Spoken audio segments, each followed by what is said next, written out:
ಓಂ ಸ್ಥಾಪಕಾಯ ಚ ಧರ್ಮಸ್ಯ ಸರ್ವಧರ್ಮಸ್ವರೂಪಿಣೇ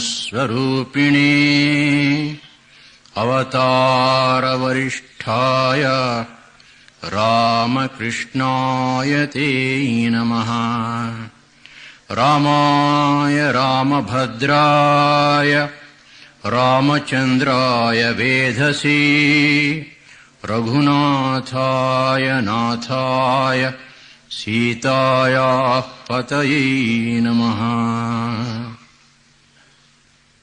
ಪೂಜ್ಯ ಸುರೇಶಾನಂದಜಿ, ಸೋದರ ಸನ್ಯಾಸಿಗಳೇ, ಸಲಹಾ ಮಂಡಲಿಯ ಸದಸ್ಯ ಭಕ್ತರೇ ಮತ್ತು ಭಕ್ತ ಬಾಂಧವರೇ, ಸುಮಾರು 2 ವರ್ಷಗಳಿಂದ ಅವಿರತವಾಗಿ ಶ್ರೀರಾಮಕೃಷ್ಣ ಕರುಣಾಮೃತ ಎಂಬತಕ್ಕಂಥ ಅದ್ಭುತ ಗ್ರಂಥವನ್ನು ಅಧ್ಯಯನ ಮಾಡಿದ್ದೇವೆ. ಈ ಪ್ರವಚನ ಮಾಲೆ ಮುಗೀತಾ ಬಂದ ಹಾಗೆ ಅನೇಕ ಜನ ಭಕ್ತರು ಪ್ರಶ್ನೆಯನ್ನು ಕೇಳ್ತಾ ಇದ್ರು, ಮುಂದೆ ಏನ್ ಮಾಡ್ತೀರಿ, ಮುಂದೆ ಏನ್ ಮಾಡ್ತೀರಿ. ಸುಮಾರು 3 ತಿಂಗಳ ಹಿಂದೆ ನಾನು ಹೀಗೆ ಯೋಚನೆ ಮಾಡ್ತಾ ಇದ್ದೆ, ಮುಂದೆ ಯಾವ ವಿಷಯವನ್ನು ಆರಿಸಿಕೊಳ್ಳಬೇಕು ಅಂತ. ಆಗ ನೆನಪಿಗೆ ಬಂತು, ನಾನು ಈ ಆಶ್ರಮಕ್ಕೆ ಬಂದ ಹೊಸದರಲ್ಲಿ ಈ ಆಶ್ರಮದಲ್ಲಿ ಪ್ರತಿ ದಿವಸ ಸಂಜೆ ನಾವು ಮಾಡ್ತಾ ಇರತಕ್ಕಂತಹ ಭಜನೆಗಳು, ಆರಾತ್ರಿಕ ಗಾನಗಳು, ಅವುಗಳನ್ನು ವಿಸ್ತಾರವಾಗಿ ವಿವರಿಸಿದ್ದು ನೆನಪಿಗೆ ಬಂತು. ಹಾಗೆಯೇ ಪ್ರತಿ ಏಕಾದಶಿ ದಿವಸ ನಾವು ಮಾಡ್ತಾ ಇರತಕ್ಕಂತಹ ರಾಮ್ ನಾಮ್ ಸಂಕೀರ್ತನೆಯನ್ನ ಯಾತಕ್ಕೆ ವಿಸ್ತಾರವಾಗಿ ವಿವರಿಸಬಾರದು, ಈ ಒಂದು ಯೋಚನೆ ಭಾವನೆ ಬಂದ ಮೇಲೆ ರಾಮ್ ನಾಮ್ ಸಂಕೀರ್ತನೆಯ ಪುಸ್ತಕವನ್ನು ತೆಗೆದುಕೊಂಡು ನೋಡ್ತಾ ಇದ್ದೆ.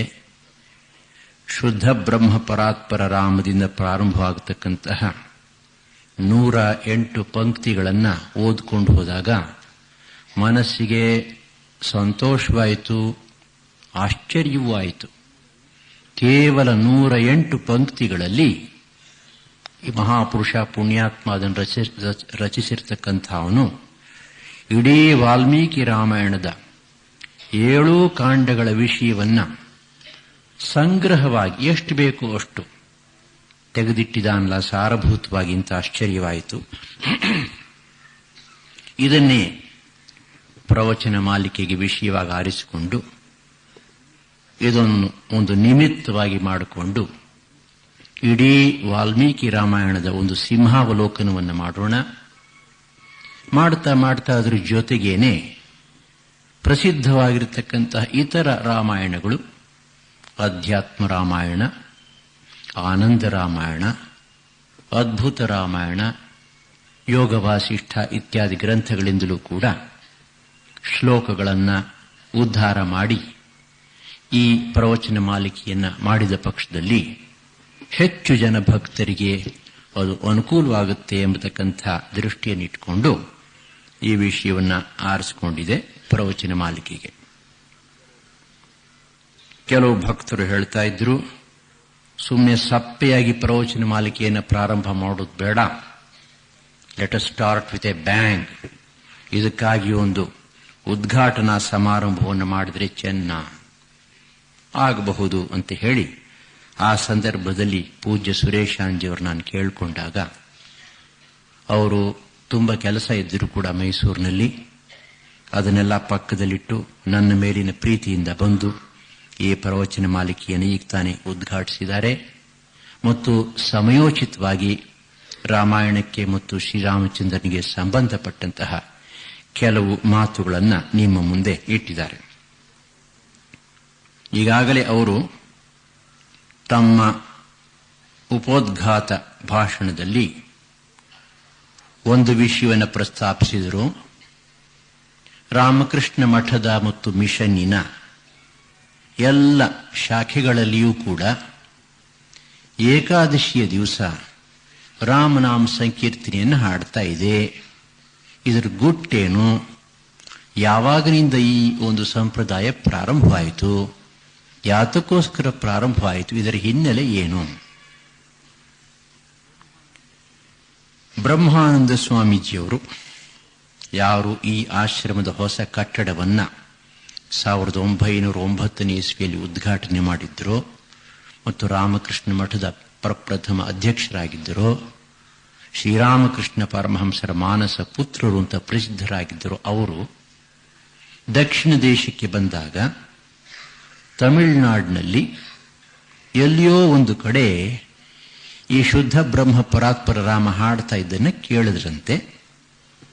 ಅದು ಅವರ ಮನಸ್ಸಿಗೆ ತುಂಬ ಹಿಡಿಸ್ತಂತೆ. ಅದರ ಟೆಕ್ಸ್ಟ್ ಸಾಹಿತ್ಯವನ್ನು ತರಿಸ್ಕೊಂಡು ಬರೆಸಿಟ್ಕೊಂಡ್ರಂತೆ.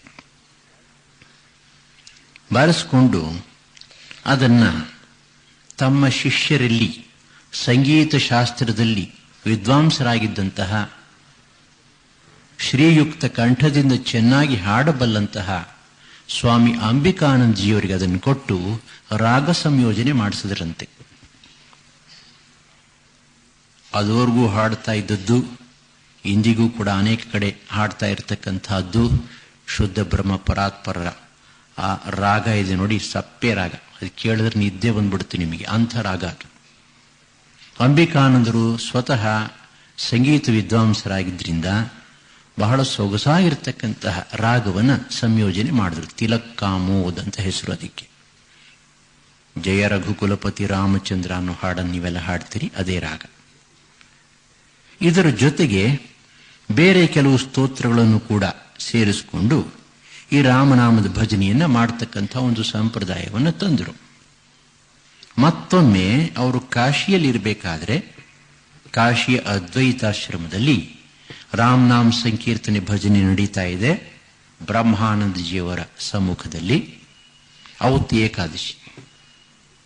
It just happened like that. ಅಂದು ಅವರಿಗೆ ಮಾರುತಿಯ ದರ್ಶನವಾಯಿತು. ಅಂದಿನಿಂದ ಅವರು ಒಂದು ನಿಯಮವನ್ನು ಮಾಡಿದ್ರು. ಇನ್ಮೇಲೆ ಪ್ರತಿ ಏಕಾದಶಿಯ ದಿವಸ ನಮ್ಮ ಎಲ್ಲ ಮಠಗಳಲ್ಲೂ ಎಲ್ಲ ಕೇಂದ್ರಗಳಲ್ಲೂ ಕೂಡ ಶ್ರೀರಾಮನಿಗೆ ಮತ್ತು ಮಾರುತಿಗೆ ಒಂದು ಸಣ್ಣ ಪೂಜೆಯನ್ನು ಸಮರ್ಪಿಸಿ ರಾಮನಾಮ ಸಂಕೀರ್ತನೆಯನ್ನು ಮಾಡಬೇಕು. ಯತ್ರ ಯತ್ರ ರಘುನಾಥ ಕೀರ್ತನಂ ತತ್ರ ತತ್ರ ಕೃತಮಸ್ತಕಾಂಜಲಿಂ ಬಾಷ್ಪವಾರಿ ಪರಿಪೂರ್ಣಲೋಚನಂ ಮಾರುತಿಂ ನಮತ ರಾಕ್ಷಸಾಂತಕಂ. ನಾವು ರಾಮನಾಮದ ಭಜನೆಯಲ್ಲಿ ಇದನ್ನು ಹೇಳ್ತೇವೆ. ಎಲ್ಲೆಲ್ಲಿ ರಾಮನಾಮ ಸಂಕೀರ್ತನೆ ಆಗ್ತಾ ಇದೆಯೋ ಅಲ್ಲೆಲ್ಲ ಮಾರುತಿ ಬಾಷ್ಪವಾರಿ ಪರಿಪೂರ್ಣಲೋಚನನಾಗಿ ಕಣ್ಣೀರನ್ನು ಸುರಿಸ್ತಾ ರಾಮಭಕ್ತಿಯಿಂದ ಅಲ್ಲಿ ಕುಳಿತುಕೊಂಡು ತಾನು ಭಜನೆಯನ್ನು ಮಾಡ್ತಾನೆ, ಭಜನೆಯನ್ನು ಕೇಳ್ತಾನಂತೆ. ಆದ್ದರಿಂದ ಮಾರುತಿಗಾಗಿ ಒಂದು ಆಸನವನ್ನು ಹಾಕಬೇಕು, ಅಲ್ಲಿ ಒಂದು ರಾಮನಾಮ ಸಂಕೀರ್ತನೆಯ ಪುಸ್ತಕವನ್ನು ಇಡಬೇಕು. ಈ ಒಂದು ಸಂಪ್ರದಾಯವನ್ನು ತಂದರು. ಅಂದಿನಿಂದ ಇಂದಿನವರೆಗೆ ಈ ಒಂದು ಸಂಪ್ರದಾಯ ಅವಿಚ್ಛಿನ್ನವಾಗಿ ನಡ್ಕೊಂಡು ಬಂದಿದೆ ನಮ್ಮ ಮಠದ ಕೇಂದ್ರಗಳಲ್ಲಿ. ಇದನ್ನು ನೋಡಿ ಅನೇಕ ಜನ ಭಕ್ತರು ಕೂಡ ತಮ್ಮ ಮನೆಗಳಲ್ಲಿ ಅಥವಾ ನಮ್ಮ ಆಶ್ರಮ ಇಲ್ಲದೆ ಇರತಕ್ಕಂತಹ ಪ್ರೈವೇಟ್ ಆಶ್ರಮಗಳಲ್ಲಿ ಈ ಒಂದು ಸಂಪ್ರದಾಯವನ್ನು ಇವತ್ತಿಗೂ ಬೆಳೆಸ್ಕೊಂಡು ಬಂದಿದ್ದಾರೆ. ಶುದ್ಧ ಬ್ರಹ್ಮ ಪರಾತ್ಪರ ರಾಮದ ಜೊತೆಗೆ ಇನ್ನೂ ಅನೇಕ ಸ್ತೋತ್ರಗಳನ್ನು ನಾವು ಇಲ್ಲಿ ಹಾಡ್ತಾ ಇದ್ದೇವೆ.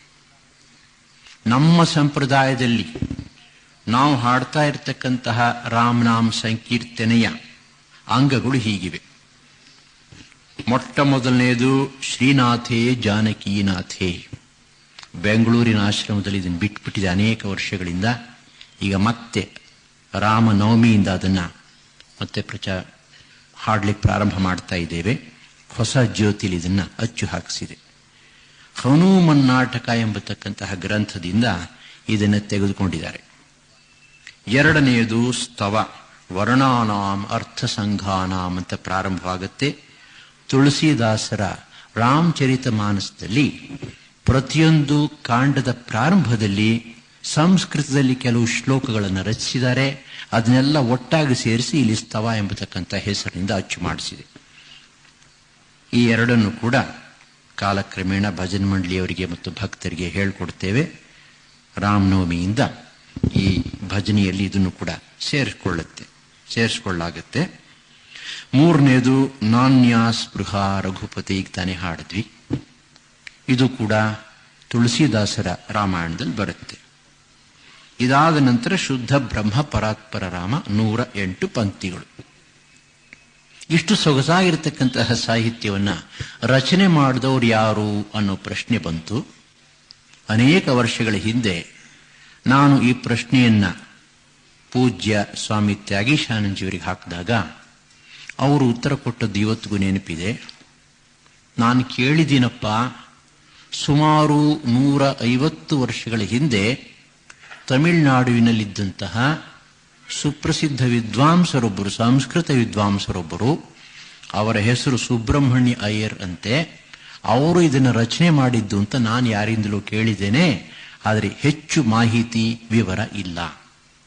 There is nothing to prove it or clinch the issue. ಇತ್ತೀಚೆಗೆ ಮೊನ್ನೆ ಯಾರೋ ಹೇಳ್ತಾ ಇದ್ರು, ನಮ್ಮ ಮನೆತನದವರು ಯಾರೋ ಮಾಡಿದ್ರು ಅಂತ. ಅದಕ್ಕೆ ನಮಗೆ ಸಾಕಷ್ಟು ಪುರಾವೆ ದಾಖಲೆ ಸಿಕ್ಕಬೇಕು ಅಂತ ಇಟ್ಕೊಳ್ಳಿ. ಒಟ್ಟಿನಲ್ಲಿ ಯಾವ ಪುಣ್ಯಾತ್ಮ ಅದನ್ನು ಮಾಡಿದ್ನೋ ಅವರು ನಿಜವಾಗಿಯೂ ಕೂಡ ಧನ್ಯರು. ಯಾಕೆ ಅಂತಂದ್ರೆ ಇದು ಅತ್ಯಂತ ಜನಪ್ರಿಯವಾಗಿರ್ತಕ್ಕಂತಹ ಭಜನೆ. ಈ ಶುದ್ಧ ಬ್ರಹ್ಮ ಪರಾತ್ಪರ ರಾಮದಲ್ಲಿ 108 ಪಂಕ್ತಿಗಳಲ್ಲಿ 7 ಕಾಂಡಗಳ ವಿಷಯವನ್ನು ಸಂಗ್ರಹ ಮಾಡಿ ಹೇಳಿದ್ದಾರೆ. ಮೊದಲನೆಯದು ಬಾಲಕಾಂಡ, ಪಂಕ್ತಿ 1 ರಿಂದ 22, ಒಟ್ಟು 22 ಪಂಕ್ತಿಗಳು ಶುದ್ಧ ಬ್ರಹ್ಮ ಪರಾತ್ಪರ ರಾಮದಿಂದ ಹಿಡಿದು ಶ್ರೀಮದ್ ಅಯೋಧ್ಯ ಅಲ್ಲಿಯವರೆಗೆ. ಎರಡನೆಯದು ಅಯೋಧ್ಯಾಕಾಂಡ, 23ನೇ ಪಂಕ್ತಿಯಿಂದ 34ನೇ ಪಂಕ್ತಿಯವರೆಗೆ 12 ಪಂಕ್ತಿಗಳು, ಅಗಣಿತ ಗುಣಗಣದಿಂದ ಭರತಾರ್ಪಿತ ನಿಜ ಪಾದುಕ ಅಲ್ಲಿಯವರೆಗೆ. ಹಳೆಯ ಕಾಲದಲ್ಲಿ ಅಚ್ಚು ಮಾಡ್ತಾ ಇದ್ದಂತಹ ರಾಮನಾಮದ ಪುಸ್ತಕಗಳಲ್ಲಿ ಈ ಕಾಂಡಗಳನ್ನು ಬೇರೆ ಬೇರೆಯಾಗಿ ಅಚ್ಚು ಹಾಕಿದ್ದಾರೆ. ಮುಂದಿನದು ಅರಣ್ಯಕಾಂಡ, 14 ಪಂಕ್ತಿಗಳು, 49 ರಿಂದ 35 ರಿಂದ 48, ದಂಡಕವನ ಜನಪಾವನ ಇಂದ ಹಿಡಿದು ಕಬಂಧ ಬಾಹು ಅಲ್ಲಿವರೆಗೆ. ಕಿಷ್ಕಿಂಧಾಕಾಂಡ 4 ಪಂಕ್ತಿ, 49 ರಿಂದ 52, ಹನುಮತ್ ಸೇವಿತ ನಿಜಪದ ಹಿತಕರ ಲಕ್ಷ್ಮಣ ಸಂಯುಕ್ತ. ಇದಾದ ನಂತರ ಸುಂದರಕಾಂಡ 53 ರಿಂದ 61, ಕಪಿವರ ವಚನಾಶ್ವಾಸಿತವರೆಗೆ, ಕಪಿವರ ಸಂಸ್ಮೃತ ಅಲ್ಲಿಂದ. ಯುದ್ಧಕಾಂಡ ಸ್ವಲ್ಪ ದೊಡ್ಡದು, 25 ಪಂಕ್ತಿಗಳು, 62 ರಿಂದ 86, ರಾವಣ ನಿಧನ ಪ್ರಸ್ಥಿತ ಸಮಸ್ತ ಲೋಕ ಅಲ್ಲಿವರೆಗೆ. ಅಲ್ಲಿಂದ ಮುಂದೆ ಉತ್ತರಕಾಂಡದ ಕಥೆ ಬರುತ್ತೆ. ಇವತ್ತು ನಾವು ಉತ್ತರಕಾಂಡದ ಕಥೆಯನ್ನು ಬಿಟ್ಬಿಟ್ಟಿದ್ದೀವಿ. ಇಲ್ಲಿ ಗೋಳು ಕಥೆ ಬೇಡ ಅಂತ, ಒಳ್ಳೆ ದಿವಸ ಅದನ್ನ ಯಾತಿಕೆ ಹೇಳೋದು ಅಂತ. 87 ರಿಂದ 108, ಆಗತ ಮುನಿಗಣ ಸಂಸ್ತುತ ಇಂದ ಪೂರ್ತ. ಇದರ ಮೂಲ ವಾಲ್ಮೀಕಿ ರಾಮಾಯಣ. ವಾಲ್ಮೀಕಿ ರಾಮಾಯಣದಿಂದ ಕೆಲವು ವಿವರಗಳನ್ನು ಪ್ರಾಸ್ತಾವಿಕವಾಗಿ ನಿಮ್ಮ ಮುಂದೆ ಇಡ್ತೇವೆ. ಮೊದಲನೆಯದು ಬಾಲಕಾಂಡ, 77 ಸರ್ಗಗಳು, 2256 ಶ್ಲೋಕ. ಅಯೋಧ್ಯಕಾಂಡ ದೊಡ್ಡದು, 119 ಸರ್ಗ, 4415 ಶ್ಲೋಕಗಳು. ಅರಣ್ಯಕಾಂಡ, ಕಿಷ್ಕಿಂಧಾಕಾಂಡ ಹೀಗೆ ಮುಂದುವರಿಯುತ್ತೆ. ಒಟ್ಟು 7 ಕಾಂಡಗಳಲ್ಲಿ 647 ಸರ್ಗಗಳು, 24,253 ಶ್ಲೋಕ.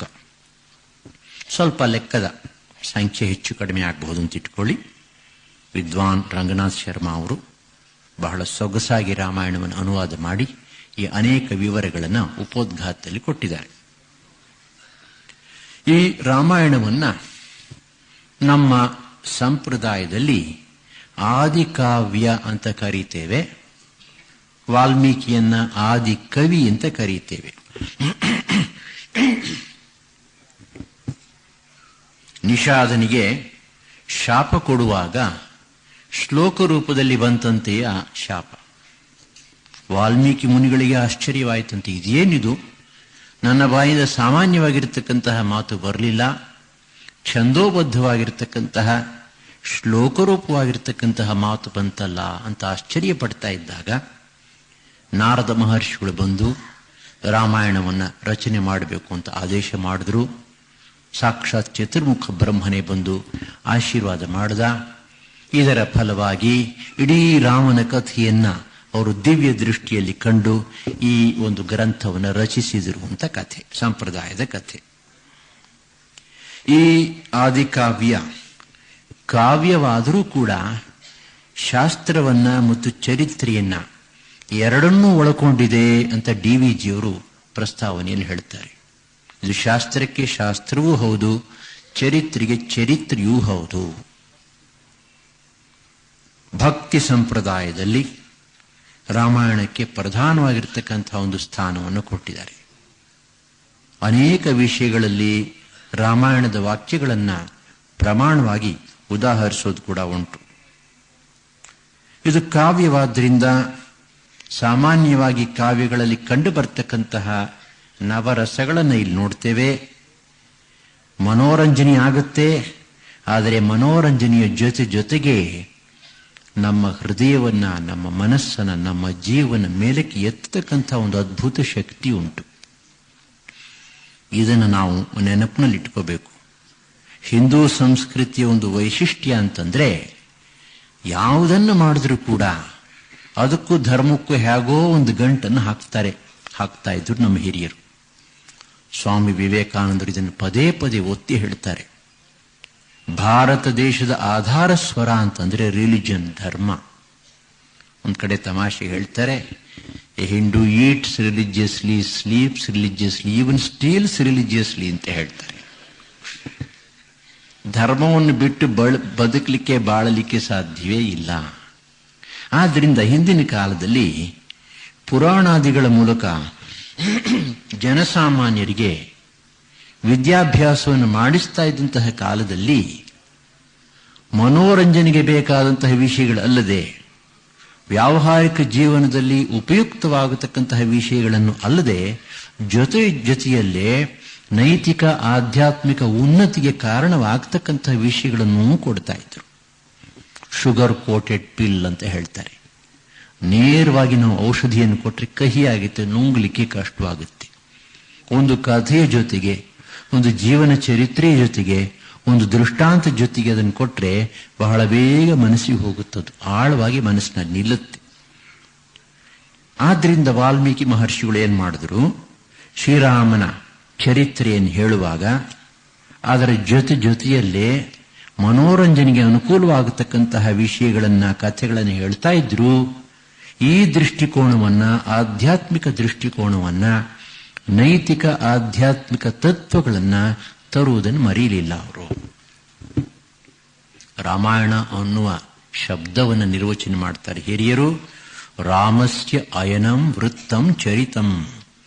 ರಾಮ ನಡೆದು ಹೋದಂಥ ದಾರಿ, ಅವನ ನಡತೆಗೆ ಸಂಬಂಧಪಟ್ಟಂತಹ ವಿಷಯಗಳನ್ನು ಒಳಗೊಂಡಿರ್ತಕ್ಕಂಥ ಗ್ರಂಥ ಇದು. ಪ್ರಸಿದ್ಧವಾಗಿರ್ತಕ್ಕಂಥ ಒಂದು ಶ್ಲೋಕ ಉಂಟು. ವೇದ ವೇದ್ಯೇ ಪರೇ ಪುಂಸಿ ಜಾತೆ ದಶರಥಾತ್ಮಜೇ ವೇದ ಪ್ರಾಚೇತಸಾದ್ ಆಸೀತ್ ಸಾಕ್ಷಾತ್ ರಾಮಾಯಣಾತ್ಮನಾ. ಪರಮಪುರುಷನಾಗಿರ್ತಕ್ಕಂಥ ಪರಮಾತ್ಮ, ಅವನನ್ನು ಅರಿಯಬೇಕಾದರೆ ಕೇವಲ ವೇದದ ಮೂಲಕ ಮಾತ್ರ ಸಾಧ್ಯ. ಸಾಮಾನ್ಯ ಬುದ್ಧಿಯ ಮೂಲಕ, ಸಾಮಾನ್ಯ ಇಂದ್ರಿಯಗಳ ಮೂಲಕ, ಸಾಮಾನ್ಯ ವೈಷಯಿಕ ಜ್ಞಾನದ ಮೂಲಕ ಪರಮಾತ್ಮ ವಸ್ತುವನ್ನು ತಿಳಿದುಕೊಳ್ಳಲು ಸಾಧ್ಯವಿಲ್ಲ. ಕೇವಲ ಶ್ರುತಿಗಮ್ಯ ವೇದದಿಂದ ಮಾತ್ರ ಯಾವ ಪರಮಾತ್ಮ ವಸ್ತುವನ್ನು ತಿಳ್ಕೊಳ್ಳಬಹುದೋ ಅಂತಹ ಪರಮಾತ್ಮನು ದಶರಥನ ಮಗನಾಗಿ ಹುಟ್ಟಲಾಗಿ ವೇದ ಏನ್ ಮಾಡ್ತಂತೆ, ಪಾಪ ಅದಕ್ಕೆ ಸುಮ್ಮನೆ ಕೂತ್ಕೊಳ್ಳಿಕ್ಕಾಗಲಿಲ್ಲ. ಪ್ರಚೇತಸನ ವಂಶದಲ್ಲಿ ಬಂದಿದ್ದಂತಹ ವಾಲ್ಮೀಕಿ ಮಹರ್ಷಿಯ ಬಾಯಿಂದ ರಾಮಾಯಣದ ರೂಪದಲ್ಲಿ ಹೊರಬಂತಂತೆ. ಅಂದರೆ ಶ್ರೀರಾಮನು ಪರಮಾತ್ಮ, ರಾಮಾಯಣವು ಸಾಕ್ಷಾತ್ ವೇದ. ಇದರಲ್ಲಿ ಎರಡು ದೃಷ್ಟಿಕೋನ ಉಂಟು. ಮಹಾವಿಷ್ಣು ಶ್ರೀರಾಮನ ರೂಪದಲ್ಲಿ ಅವತರಿಸಿದ, ವೇದ ರಾಮಾಯಣ ರೂಪದಲ್ಲಿ ಬಂತು. ಸಾಂಪ್ರದಾಯಿಕ ದೃಷ್ಟಿಕೋನ. ಅದನ್ನು ನಾವು ಒಪ್ಪದೆ ಹೋದರೆ ಬೇಡ, ಇನ್ನೊಂದು ರೀತಿಯಲ್ಲಿ ಈ ಕಡೆಯಿಂದ ಆ ಕಡೆಗೆ ನೋಡೋಣ. ಶ್ರೀರಾಮಚಂದ್ರ ಸಾಮಾನ್ಯ ಮನುಷ್ಯನಂತೆ ಈ ಲೋಕದಲ್ಲಿ ಹುಟ್ಟಿದ, ಅಸಾಮಾನ್ಯ ಕಾರ್ಯಗಳನ್ನು ಸಾಧಿಸಿ ಮಹಾವಿಷ್ಣುವಿನ ದೇವರ ಮಟ್ಟಕ್ಕೆ ಏರಿದ. ಹಾಗೆ ಅವನು ಮನುಷ್ಯತ್ವದಿಂದ ದೇವತ್ವಕ್ಕೆ ಏರಿದಾಗ ಅವನ ಕಥೆಯನ್ನು ಹೇಳಲು ಹೊರಟಿರ್ತಕ್ಕಂಥ ರಾಮಾಯಣ ಸಾಮಾನ್ಯ ಕಾವ್ಯದ ಮಟ್ಟದಿಂದ ವೇದದ ಮಟ್ಟಕ್ಕೆ ಏರಿತು ಅಂತ ತಿಳ್ಕೋಬಹುದು. ಎರಡು ದೃಷ್ಟಿಕೋನವೂ ಕೂಡ ಸಾಧ್ಯ. ನಮ್ಮಲ್ಲಿ ರಾಮಾಯಣ ಗ್ರಂಥವನ್ನ ಪವಿತ್ರ ಗ್ರಂಥ ಅಂತ ಭಾವಿಸೋದ್ರಿಂದ ಪಾರಾಯಣ ಮಾಡತಕ್ಕಂಥ ಒಂದು ಸಂಪ್ರದಾಯ ಬಂದಿದೆ. ರಾಮಾಯಣವನ್ನು ಪಾರಾಯಣ ಮಾಡಬೇಕಾದ್ರೆ ಅದೇ ಒಂದು ವಿಶೇಷ ಕರ್ಮ, ರಿಚುವಲ್, ರಿಲಿಜಿಯಸ್ ಆಕ್ಟ್. ಅದನ್ನು ಮಾಡೋದು ಹೇಗೆ? ಅದಕ್ಕೆಲ್ಲ ನಿಯಮಗಳನ್ನು ಕೊಟ್ಟಿದ್ದಾರೆ ನಮ್ಮ ಹಿರಿಯರು. ಸಾಮಾನ್ಯವಾಗಿ 2 ನವರಾತ್ರಿಗಳಲ್ಲಿ ಇದನ್ನು ಮಾಡಬೇಕು. ಒಂದು ವಸಂತ ನವರಾತ್ರಿ, ಇನ್ನೊಂದು ಶರನ್ ನವರಾತ್ರಿ. ವಸಂತ ನವರಾತ್ರಿ ಪ್ರಾರಂಭವಾಗುವುದು ಯುಗಾದಿಯಿಂದ. ಶರನ್ ನವರಾತ್ರಿ ಬರ್ತಕ್ಕಂಥದ್ದು ಶರದ್ ಋತುವಿನಲ್ಲಿ, ನಾವು ದುರ್ಗಾ ಪೂಜೆಯನ್ನು ಮಾಡ್ತೀವಲ್ಲ ಆ ಸಮಯದಲ್ಲಿ. ಇವಾಗ ಬೇಕಾದರೂ ಮಾಡಬಹುದು, ಆವಾಗ ಬೇಕಾದರೂ ಮಾಡಬಹುದು. 9 ದಿನಗಳಲ್ಲಿ ಈ ಗ್ರಂಥವನ್ನ ಪಾರಾಯಣ ಮಾಡಿದರೆ ಅದು ಬಹಳ ಪ್ರಶಸ್ತ, ತುಂಬಾ ಪುಣ್ಯವಾಗಿರ್ತಕ್ಕಂತಹ ಫಲವನ್ನು ಕೊಡುತ್ತೆ ಅಂತ ಹಿರಿಯರು ಹೇಳ್ತಾರೆ. ಇದಕ್ಕೆ ಗುರುಪದೇಶವಾಗಬೇಕಂತೆ. ಪಾರಾಯಣ ಮಾಡತಕ್ಕಂತಹ ಕ್ರಮವನ್ನ ಹೇಳಿಕೊಡಬೇಕು, ಗುರುಗಳಿಂದ ವಿಧಿಪೂರ್ವಕವಾಗಿ ನಾವು ಕಲಿಯಬೇಕು. ಪರಮಹಂಸರು ಹೇಳ್ತಾ ಇದ್ರು, ಈ ಲೋಕದಲ್ಲಿ ಸಾಮಾನ್ಯವಾಗಿರ್ತಕ್ಕಂತಹ ಕಾರ್ಯಗಳಿಗೆ ನಮಗೊಬ್ಬರ ಮಾರ್ಗದರ್ಶಕ ಬೇಕಾಗ್ತಾನೆ ಅಂದ ಮೇಲೆ ಪರಲೋಕಕ್ಕೆ ಹೋಗ್ತಕ್ಕಂಥ ಮಾರ್ಗವನ್ನು ತಿಳ್ಕೋಬೇಕಾದ್ರೆ ಗುರುವಿನ ಅವಶ್ಯಕತೆ ಇಲ್ವೇ? ಕಲ್ಕತ್ತಾ ನಗರವನ್ನು ನೋಡ್ಲಿಕ್ಕೆ 2 ರೈತರು ಹೊರಟ್ರಂತೆ. 2 ಬಂದು ಇಳಿದ್ರು. ಮೊದಲನೇ ರೈತ ಮಹಾ ಅಹಂಕಾರಿ, ತಾನೇ ಬಹಳ ಬುದ್ಧಿವಂತ ಅಂತ ತಿಳ್ಕೊಂಡಿದ್ದ. ಅವನೇನ್ ಮಾಡಿದ, ತಾನೇ ಹೊರಟ, ಹೆಗಲ್ ಮೇಲೆ ಗಂಟು ಹಾಕೊಂಡು ಊರ್ನೊಳ್ಳಿಕ್ಕೆ ಹೊರಟ. ಎರಡನೇವನ್ ಬುದ್ಧಿವಂತ, ಒಂದು ಧರ್ಮಶಾಲೆಗೆ ಹೋದ, ಒಂದು ಕೋಣೆ ತಗೊಂಡ, ಸಾಮಾನು ಸರಂಜಾಮೆಲ್ಲ ಅಲ್ಲಿಟ್ಟ, ಊಟ ಮಾಡ್ದ, ತಿಂಡಿ ತಿಂದ, ಸ್ನಾನ ಮಾಡ್ದ, ನಿದ್ದೆ ಮಾಡ್ದ. ಆನಂತರ ಧರ್ಮಶಾಲೆ ಯಜಮಾನ್ ಹತ್ರ ಹೋಗಿ, ಅಪ್ಪ ನಾನು ಈ ಊರಿಗೆ ಹೊಸಬ, ನನಗೇನು ಗೊತ್ತಿಲ್ಲ, ಅತ್ಯಂತ ಕಡಿಮೆ ಕಾಲದಲ್ಲಿ ಕಲ್ಕತ್ತಾ ನಗರದ ಮುಖ್ಯ ಭಾಗಗಳನ್ನೆಲ್ಲ ನೋಡೋ ಹಾಗೆ ಯಾರಾದರೂ ಒಬ್ಬರು ಮಾರ್ಗದರ್ಶಕನನ್ನು ಕೊಡು. ಒಬ್ಬ ಮಾರ್ಗದರ್ಶಕನ ಸಹಾಯದಿಂದ 2 ದಿನಗಳಲ್ಲಿ ಕಲ್ಕತ್ತಾ ನಗರವನ್ನೆಲ್ಲ ಸುತ್ತಿ ನೋಡಿದ. 2ನೇ ದಿನ ಸಾಯಂಕಾಲ ಮೊದಲನೇ ರೈತ ಸಿಕ್ದ. ಹೆಗಲ್ ಮೇಲೆ ಗಂಟು ಹಾಕೊಂಡಿದ್ದಾನೆ, ಮುಖ ಎಲ್ಲ ಬಾಡಿ ಹೋಗಿದೆ, ಸುಸ್ತಾಗಿದೆ. ಏನಪ್ಪ ಕಲ್ಕತ್ತಾ ನಗರ ಹೇಗಿದೆ ಅಂತ ಕೇಳಿದೆ. ಅಯ್ಯೋ ಶುದ್ಧ ಕೊಳಚೆ ಕೊಳಚೆ ಕೊಳಚೆ. ಯಾಕೆಂದ್ರೆ ಏನನ್ನ ನೋಡಬೇಕು ಅಂತ ಗೊತ್ತಿಲ್ಲದೆ ಕೊಳಚೆ ಪ್ರದೇಶದಲ್ಲಿ ಸಿಕ್ಕಾಕೊಂಡು ಅದನ್ನೇ ನೋಡ್ಕೊಂಡು ಬರ್ತಾ ಇದ್ದಾನ ಅವನು. 2ನೇ ರೈತ ಬುದ್ಧಿವಂತ, ಮಾರ್ಗದರ್ಶಕನನ್ನು ಕರ್ಕೊಂಡಿದ್ರಿಂದ ಯಾವ ಜಾಗಗಳು ಮುಖ್ಯ ನೋಡಬೇಕಾದದ್ದು ದರ್ಶನೀಯ ಸ್ಥಳಗಳು, ಅಂತಹ ಸ್ಥಳಗಳನ್ನೆಲ್ಲ ಅತ್ಯಂತ ಕಡಿಮೆ ಕಾಲದಲ್ಲಿ ನೋಡ್ಕೊಂಡು ಬಂದ. ಪರಮಹಂಸರು ಹೇಳ್ತಾರೆ, ಒಂದು ಸಾಮಾನ್ಯವಾಗಿರ್ತಕ್ಕಂಥ ಒಂದು ನಗರವನ್ನು ನೋಡಬೇಕಾದ್ರೆ ಮಾರ್ಗದರ್ಶಕನ ಅವಶ್ಯಕತೆ ಇದೆ ಅಂತಂದ ಮೇಲೆ ಜರ್ನಿ ಇಂಟು ದಿ ಅನ್ನೋನ್, ಪರಮಾತ್ಮ ವಸ್ತುವಿನ ಸಾಕ್ಷಾತ್ಕಾರಕ್ಕೆ ಕರ್ಕೊಂಡು ಹೋಗ್ತಕ್ಕಂತಹ ದಾರಿ, ಸಾಮಾನ್ಯ ಜನ ಅರಿಯದೇ ಇರತಕ್ಕಂಥ ದಾರಿ, ಅದನ್ನು ತೋರಿಸ್ತಕ್ಕಂತಹ ಒಬ್ಬ ಮಹಾಪುರುಷ ನಮಗೆ ಬೇಡವೇ? ಖಂಡಿತ ಬೇಕು. ಆದ್ರಿಂದ ಇಂತಹ ಪಾರಾಯಣ ವಿಧಿಯನ್ನ ವಿಧಿಪೂರ್ವಕವಾಗಿ ಮಾಡಬೇಕು ಅಂತಂದ್ರೆ ಅದನ್ನು ಮಾಡತಕ್ಕಂಥ ಜ್ಞಾನ ಪಡೆದಿರೋರ ಮೂಲಕ ಆ ವಿಧಿಯನ್ನು ತಿಳ್ಕೋಬೇಕು, ಕ್ರಮ ಪ್ರಕಾರವಾಗಿ ಮಾಡಬೇಕು. ಆಚಮನ, ಪ್ರಾಣಾಯಾಮ, ಸಂಕಲ್ಪ, ಎಲ್ಲ ಪೂಜೆಗಳಲ್ಲೂ ಬರ್ತಕ್ಕಂಥ ವಿಧಾನ. ಇದಾದ್ಮೇಲೆ ರಾಮಾಯಣದ ಪುಸ್ತಕಕ್ಕೆ ಪೂಜೆ ಮಾಡಬೇಕಂತೆ. ನಮಗೆಲ್ಲ ನಗು ಬರಬಹುದು, ಏನಪ್ಪ ಈ ಕಾಗದಲ್ಲಿ ಇರ್ತಕ್ಕಂಥ ಪುಸ್ತಕ, ಪ್ರೆಸ್ಸಲ್ಲಿ ಪ್ರಿಂಟ್ ಮಾಡಿರ್ತಕ್ಕಂಥದ್ದು, ಯಾರೋ ಮುಟ್ಟಿರೋ ಪುಸ್ತಕ, ಅದಕ್ಕೆ ಪೂಜೆ ಮಾಡೋದು ಅಂತಂದ್ರೇನು? ಪೂಜೆ ಮಾಡೋದು ಪುಸ್ತಕಕ್ಕಲ್ಲ. ಆ ಗ್ರಂಥದಲ್ಲಿ ಶ್ರೀರಾಮಚಂದ್ರನನ್ನ ಮಂತ್ರದ ಮೂಲಕ ವಿಧಿಪೂರ್ವಕವಾಗಿ ಆಹ್ವಾನಿಸಬೇಕು. ಈಗ ದುರ್ಗಾ ಸಪ್ತಶತಿ ಅಥವಾ ಚಂಡಿ ಎಂಬ ಗ್ರಂಥ ನೀವು ಕೇಳಿದಿರಿ. ಅದರ ವಿಷಯವನ್ನ ನವರಾತ್ರಿಯಲ್ಲಿ ದುರ್ಗಾ ಪೂಜೆ ಸಮಯದಲ್ಲಿ ಅದನ್ನು ಪಾರಾಯಣ ಮಾಡ್ತಾರೆ. ಪುಸ್ತಕವನ್ನಿಟ್ಟು ವಿಧಿಪೂರ್ವಕವಾಗಿ ಅದಕ್ಕೆ ಪೂಜೆ ಮಾಡಿ ದೇವಿಯನ್ನು ಆವಾಹನೆ ಮಾಡಿ ಅನಂತರ ಅದನ್ನು ಓದ್ತಾರೆ. ರಾಮಾಯಣ ಗ್ರಂಥದಲ್ಲಿ ಶ್ರೀರಾಮಚಂದ್ರನನ್ನ ವಿಧಿಪೂರ್ವಕವಾಗಿ ಆಹ್ವಾನಿಸಿ ಆವಾಹನೆ ಮಾಡಿ ಪೂಜೆ ಮಾಡಿ ಅನಂತರ ಪಾರಾಯಣವನ್ನು ಮಾಡಬೇಕು. ಈ ಪಾರಾಯಣದಲ್ಲಿ 3 ಸಂಪ್ರದಾಯಗಳುಂಟು. ಶಾಂಕರ ಸಂಪ್ರದಾಯ, ಶ್ರೀ ವೈಷ್ಣವ ಸಂಪ್ರದಾಯ, ಮಾಧ್ವ ಸಂಪ್ರದಾಯ. ಅದರಲ್ಲಿ ಶಾಂಕರ ಸಂಪ್ರದಾಯವನ್ನ ಯಾರು ಬೇಕಾದರೂ ಅನುಸರಿಸಬಹುದು ಅಂತ ಹೇಳ್ತಾರೆ. ಶ್ರೀ ವೈಷ್ಣವ ಮಾಧ್ವ ಸಂಪ್ರದಾಯಗಳನ್ನ ಆಯಾ ಮತದಲ್ಲಿ ಇರ್ತಕ್ಕಂಥವರೇ ಮಾಡಬೇಕು, ಬೇರೆಯವರು ಮಾಡಬಾರದು ಅಂತ ಅವ್ರ ನಂಬಿಕೆ. ಮೊದಲನೇ ದಿನ ಎಲ್ಲಿ ನಿಲ್ಲಿಸಬೇಕು, 2ನೇ ದಿನ ಎಲ್ಲಿ ನಿಲ್ಲಿಸಬೇಕು, ಈ ವಿವರಗಳನ್ನೆಲ್ಲ ಈ ಸಂಪ್ರದಾಯಸ್ಥರು ನಮಗೆ ಬೇಕು ಅಂದ್ರೆ ಹೇಳಿಕೊಡ್ತಾರೆ. ಒಟ್ಟಿನಲ್ಲಿ ಮೊದಲನೇ ದಿವಸ ಪ್ರತಿಪದ್ ದಿವಸ, ಪಾಡ್ಯಮಿ ದಿವಸ ಪ್ರಾರಂಭ ಮಾಡಿದ್ರೆ ನವಮಿ ದಿವಸಕ್ಕೆ ಪಾರಾಯಣ ಮುಗಿಬೇಕು. ದಶಮಿ ದಿವಸ ಮತ್ತೊಮ್ಮೆ ಪಟ್ಟಾಭಿಷೇಕದ ಭಾಗವನ್ನ ಓದಿ ಪಾರಾಯಣವನ್ನ ಮುಗಿಸ್ಬೇಕು. ಉತ್ತರಕಾಂಡದ ಪಾರಾಯಣ ಉಂಟೇ ಇಲ್ವೇ? ಇದೊಂದು ಪ್ರಶ್ನೆ. ಅದಕ್ಕೆ ಉತ್ತರವನ್ನು ಕೊಟ್ಟಿದ್ದಾರೆ ಪಂಡಿತರು. ಕೆಲವು ಕಡೆ, ವಿಶೇಷವಾಗಿ ಉತ್ತರ ದೇಶದಲ್ಲಿ ಉಂಟು, ಆದರೆ ದಕ್ಷಿಣ ದೇಶದಲ್ಲಿ ಅದು ಪ್ರಚಾರದಲ್ಲಿ ಇಲ್ಲ. ಉತ್ತರಕಾಂಡವನ್ನು ಪಾರಾಯಣ ಮಾಡಬೇಕಾದಂಥ ಅವಶ್ಯಕತೆ ಇಲ್ಲ. ಭವಭೂತಿ ಉತ್ತರ ರಾಮಚರಿತ ಅನ್ನುವ ಗ್ರಂಥವನ್ನು ರಚನೆ ಮಾಡಿದನು, ಬಹಳ ದೊಡ್ಡ ಕವಿ. ಅದರ ಪ್ರಾರಂಭದಲ್ಲಿ ಒಂದು ಶ್ಲೋಕವನ್ನು ಹೇಳಿದ್ದಾನೆ, ಬಹಳ ಅದ್ಭುತವಾಗಿರ್ತಕ್ಕಂಥ ಶ್ಲೋಕ, ಸೊಗಸಾಗಿರ್ತಕ್ಕಂಥ ಶ್ಲೋಕ. ರಾಮಾಯಣದ ಮಹಾತ್ಮ್ಯವನ್ನು ಕುರಿತು. ಪಾಪ್ಮಭ್ಯಶ್ಚ ಪುನಾತಿ ವರ್ಧಯತಿ ಚ ಶ್ರೇಯಾಂಸಿ ಸೇಯಂ ಕಥಾ ಮಾಂಗಲ್ಯಾ ಚ ಮನೋಹರಾ ಚ ಜಗತಾಂ ಮಾತೇವ ಗಂಗೇವ ಚ. ತಾಯಿಯ ಹಾಗೆ, ಜಗನ್ಮಾತೆಯ ಹಾಗೆ, ಗಂಗಾ ನದಿಯ ಹಾಗೆ ಈ ರಾಮಾಯಣದ ಕಥೆ.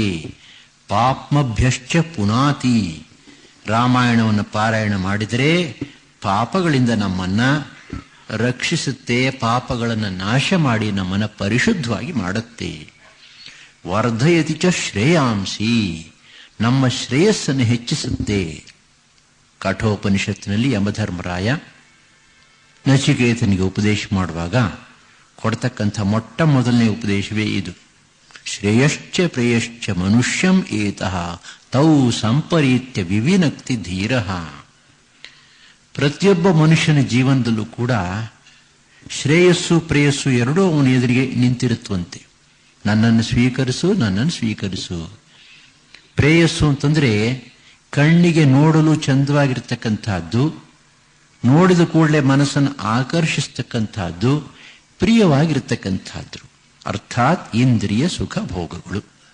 ಶ್ರೇಯಸ್ಸು ಅಂತಂದ್ರೆ ಯಾವುದು ನಿಜವಾಗಿಯೂ ನಮ್ಮನ್ನ ಆಧ್ಯಾತ್ಮಿಕ ಪಥದಲ್ಲಿ ಪರಮಾತ್ಮನ ಕಡೆಗೆ ಕರ್ಕೊಂಡು ಹೋಗುತ್ತೋ ಅದು. ಸಾಮಾನ್ಯ ಮನುಷ್ಯ ಏನ್ ಮಾಡ್ತಾನೆ? ಪ್ರೇಯಸ್ಸನ್ನು ಆರಿಸ್ಕೋತಾನೆ, ಶ್ರೇಯಸ್ಸನ್ನು ಬಿಟ್ಬಿಡ್ತಾನೆ, ಸಂಸಾರದಲ್ಲಿ ಸಿಕ್ಕಾಕೊಂಡು ಒದ್ದಾಡ್ತಾನೆ. ಅವರನ್ನ ಮಂದಮತಿಗಳು ಅಂತ ಕರೀತಾನೆ ಯಮಧರ್ಮರಾಯ. ಆದರೆ ಪ್ರೇಯಸ್ಸು ಎಷ್ಟೇ ಆಕರ್ಷಕವಾಗಿದ್ದರೂ ಕೂಡ ಅದನ್ನ ತ್ಯಜಿಸಿ ಶ್ರೇಯಸ್ಸನ್ನು ಆರಿಸಿಕೊಳ್ಳತಕ್ಕಂತಹ ಮನಸ್ಥೈರ್ಯ, ಧೈರ್ಯ, ಶಕ್ತಿ ಯಾರಿಗಿದೆಯೋ ಅವರನ್ನ ಉಪನಿಷತ್ತು ಧೀರ ಅಂತ ಕರೆದಿದೆ. ಹೀರೋಸ್. ಧಿಯಂ ಆತ್ಮವಿಷಯಕ ಬುದ್ಧಿಂ ರಾತಿ ದದಾತಿ ಇತಿ ಧೀರ.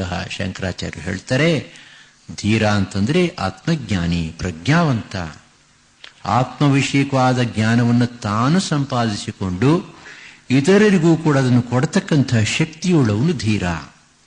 ಅಂತಹ ಒಂದು ಉನ್ನತ ಮಟ್ಟದಲ್ಲಿರ್ತಕ್ಕಂಥವನು ಪ್ರೇಯಸ್ಸನ್ನು ಬಿಟ್ಟು ಶ್ರೇಯಸ್ಸನ್ನು ಆರಿಸಿಕೊಳ್ತಾನೆ.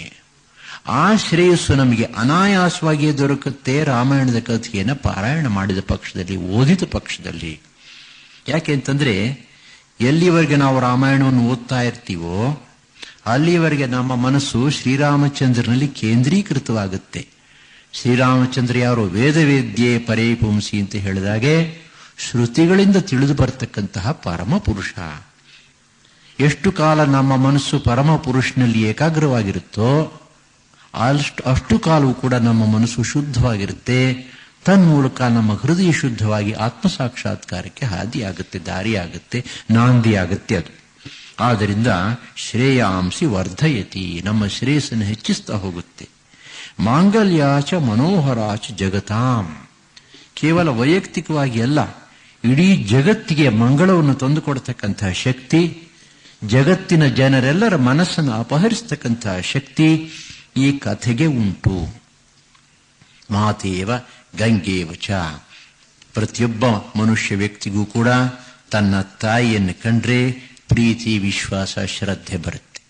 ಹಾಗೆ ಗಂಗಾ ನದಿಯನ್ನು ಕಂಡಾಗ, ಸಾಕ್ಷಾತ್ತಾಗಿ ಕಂಡಾಗ ಎಲ್ಲ ಹಿಂದೂಗಳಿಗೂ ಕೂಡ ಅದರ ಬಗ್ಗೆ ಶ್ರದ್ಧೆ, ಭಕ್ತಿ ಬರುತ್ತೆ. ಹೇಗೆ ತಾಯಿ ಅಥವಾ ಜಗನ್ಮಾತೆ ಅಥವಾ ಗಂಗಾ ನದಿ ನಮ್ಮನ್ನು ಆಕರ್ಷಿಸಿ ಪುನೀತರನ್ನಾಗಿ ಮಾಡುತ್ತೋ ಆ ರೀತಿ ರಾಮಾಯಣದ ಕಥೆ ಅಂತ ಹೇಳಿ ಭವಭೂತಿ ಅದನ್ನ ವಿವರಿಸಿದ್ದಾನೆ. ವಾಲ್ಮೀಕಿ ರಾಮಾಯಣ ಆದಿಕಾವ್ಯ. ಇವತ್ತಿಗೂ ಕೂಡ ಸಂಸ್ಕೃತ ಚೆನ್ನಾಗಿ ಬಲ್ಲಂಥ ಪಂಡಿತರು ಹೇಳ್ತಾರೆ, ಕಾಳಿದಾಸನು ಕೂಡ ವಾಲ್ಮೀಕಿಯ ರಾಮಾಯಣವನ್ನ ಸರಿತೂಗಿಸಲಾರ. ಅಂತಹ ಅದ್ಭುತವಾದಂಥ ಶಕ್ತಿ, ಕಾವ್ಯ ಶಕ್ತಿ, ಕಾವ್ಯ ಸೌಂದರ್ಯ ಈ ಗ್ರಂಥದಲ್ಲಿ ಉಂಟು. ಆದರೂ ಮನುಷ್ಯನ ಪ್ರವೃತ್ತಿ ನೋಡಿ, ಒಂದು ಆದರ್ಶವನ್ನು ಎದುರುಗಡೆ ಇಟ್ಕೊಂಡು ತಾನು ಏನಾದರೂ ಮಾಡಬೇಕು ಅಂತ ಹೊರಡ್ತಾನೆ ಮನುಷ್ಯ. ನಾವು ಏನಾದರೂ ಮಾಡದೆ ಹೋದ್ರೆ ನಮಗೆ ತೃಪ್ತಿ ಆಗುವುದಿಲ್ಲ.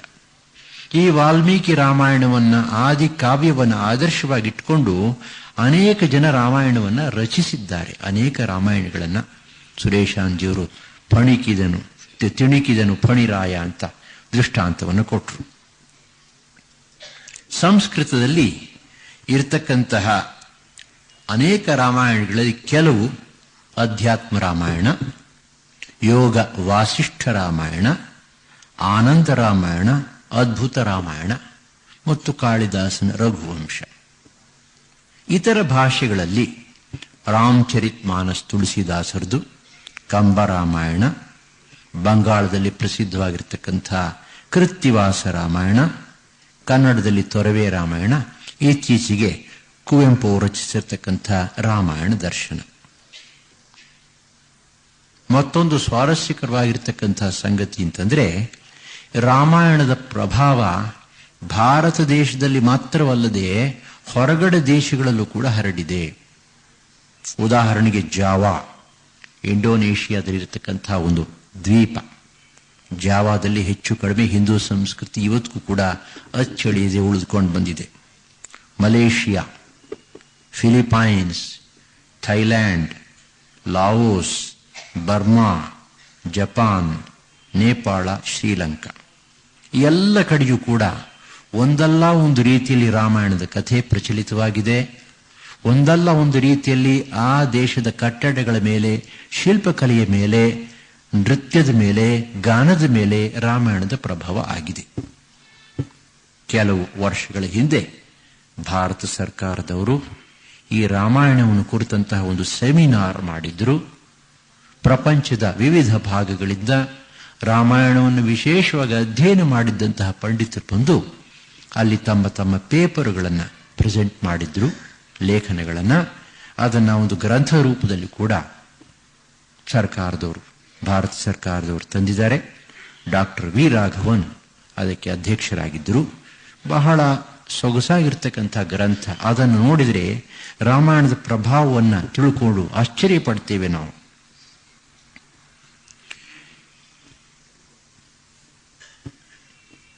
ಈಗ ಇಲ್ಲಿ ನಾನು ಸೂಚಿಸಿರ್ತಕ್ಕಂತಹ ಕೆಲವು ರಾಮಾಯಣಗಳ ವಿಷಯವನ್ನ ಬಹಳ ಸಂಕ್ಷಿಪ್ತವಾಗಿ ನಿಮ್ಮ ಮುಂದೆ ಇಡ್ತೇನೆ.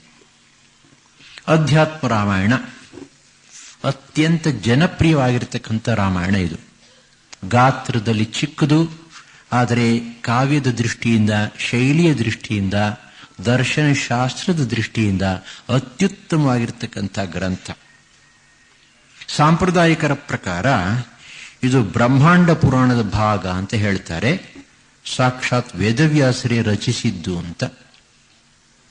ನಮ್ಮಲ್ಲಿ ಯಾವ ಶಾಸ್ತ್ರವನ್ನು ತೆಗೆದುಕೊಂಡ್ರೂ ಕೂಡ ಅದು ಚತುರ್ಮುಖ ಬ್ರಹ್ಮನಿಂದಲೋ ಆದಿಶೇಷನಿಂದಲೋ ಮಹಾವಿಷ್ಣುವಿನಿಂದಲೋ ಪ್ರಾರಂಭವಾಯಿತು ಅಂತಲೇ ಕಥೆ ಅಂತ ಇಟ್ಕೊಳ್ಳಿ. 15ನೇ ಶತಮಾನ 18ನೇ ಶತಮಾನದಲ್ಲಿ ಗ್ರಂಥಗಳನ್ನು ರಚಿಸಿದವರು ಕೂಡ ನಾನು ಹೇಳ್ತೀನಿ ಅಂದ್ರೆ ನಮ್ಮ ಜನ ಕೇಳೋದಿಲ್ಲ, ವಾಲ್ಮೀಕಿ ಹೇಳ್ದ ವ್ಯಾಸ ಹೇಳ್ದ ಅಂದ್ರೆ ಕೇಳ್ತಾರೆ ಅಂತ ಗೊತ್ತಿತ್ತು ಅವರಿಗೆ. ಅದಕ್ಕೋಸ್ಕರ ಅದೇ ಶೈಲಿಯಲ್ಲಿ ಗ್ರಂಥವನ್ನು ರಚನೆ ಮಾಡಿ ಇದ್ರ ಮಧ್ಯೆ ಸೇರಿಸ್ತಾ ಇದ್ರು ಅಂತ ಹೇಳ್ತಾರೆ. ಈ ಅಧ್ಯಾತ್ಮ ರಾಮಾಯಣವು ಕೂಡ ಬಹುಶಃ 14-15ನೇ ಶತಮಾನದಲ್ಲಿ ರಚಿತವಾಗಿರಬೇಕದು. ಅಜ್ಞಾತ ಕರ್ತೃ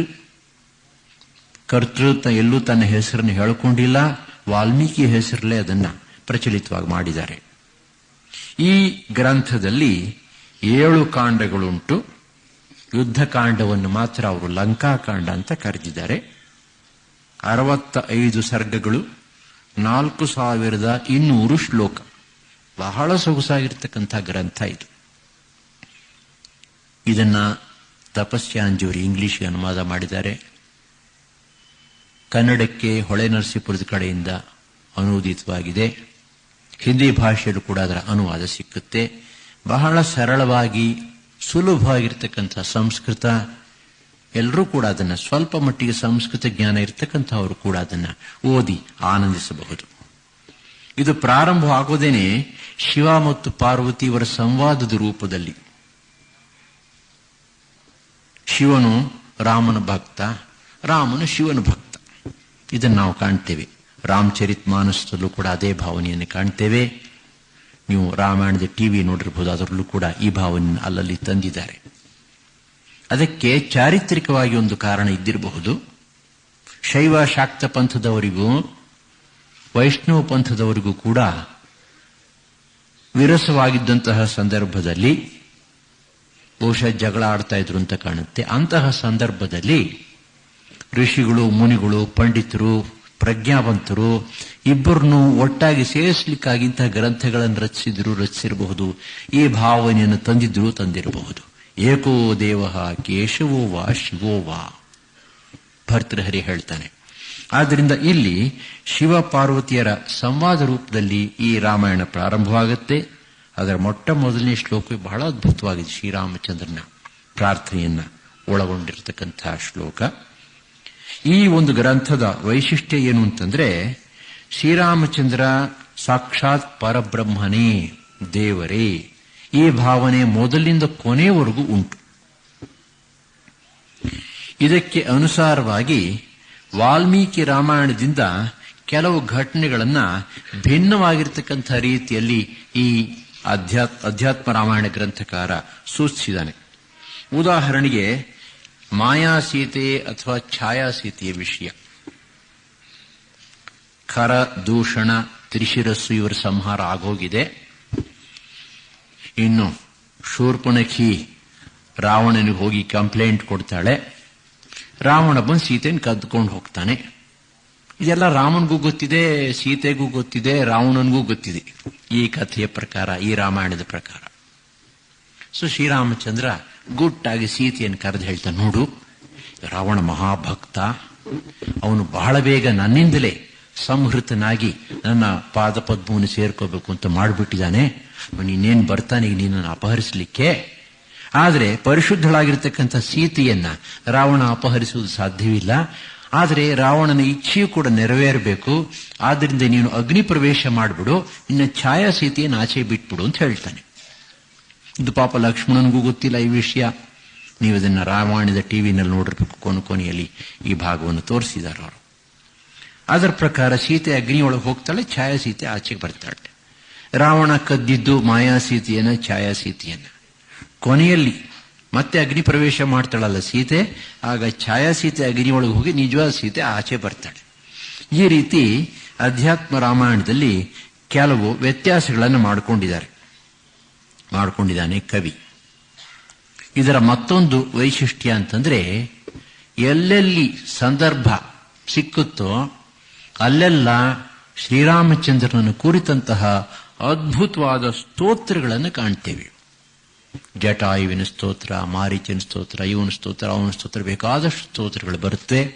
ಪ್ರತಿಯೊಂದು ಸ್ತೋತ್ರವೂ ಕೂಡ ಭಕ್ತಿ ರಸ ಭರಿತವಾಗಿದೆ.